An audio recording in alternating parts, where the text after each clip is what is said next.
Hey, David, it seems as though it is red states rather than blue states opening early from coronavirus and Republicans rather than Democrats who ignore social distancing and mask wearing. Is it possible that coronavirus could hand the election to Biden by killing more Republicans than Democrats? Okay, I understand the argument.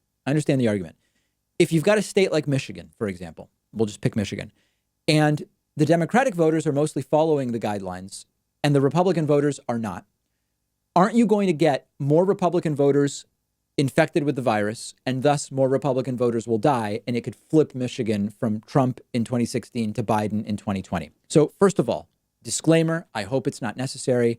I don't want anybody to die. I'm not hoping anyone dies, Democrats, Republicans. It's a question about math, really, not a question about anything else. I don't believe the deaths are nearly numerous at this point for this to actually affect the outcome in any state. Let's look at an example. I mentioned Michigan.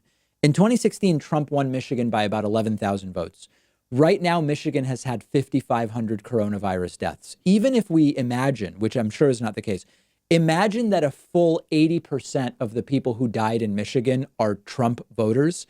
It's still not enough to flip an 11,000 vote margin. And that's a state where the margin was really, really small.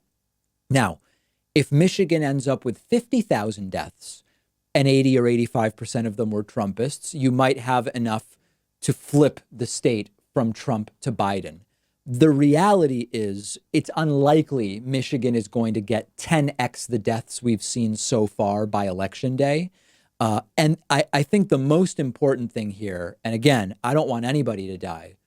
No one else has to die for us to realize Trump failed us on coronavirus. In other words, if you believe that coronavirus will affect how people vote, you shouldn't need any more deaths. You shouldn't need anybody else to die from the virus, either for political or mathematical reasons, as we're talking about, for us to know Trump's biggest test so far has been coronavirus, and he's failed. He's being tested on the civil unrest. He's also failing there.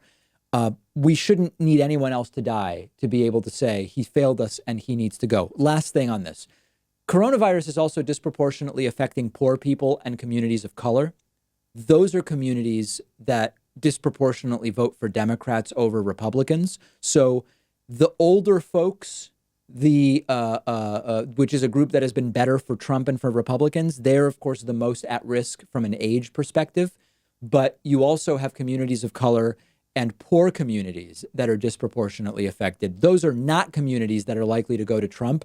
So I would even challenge the assertion that we started with, which is that it is simply going to be split primarily among party lines based on following or not following social distancing guidelines. In the end, 130 million people voted in 2016.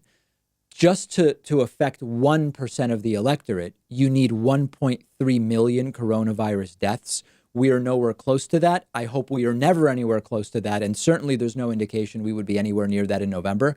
So it is unlikely that the who dies from coronavirus would be enough to flip even a single state, even a state that was really close in 2016 by enough votes to change the outcome. If you disagree with me, let me know. We have a fantastic bonus show for you today.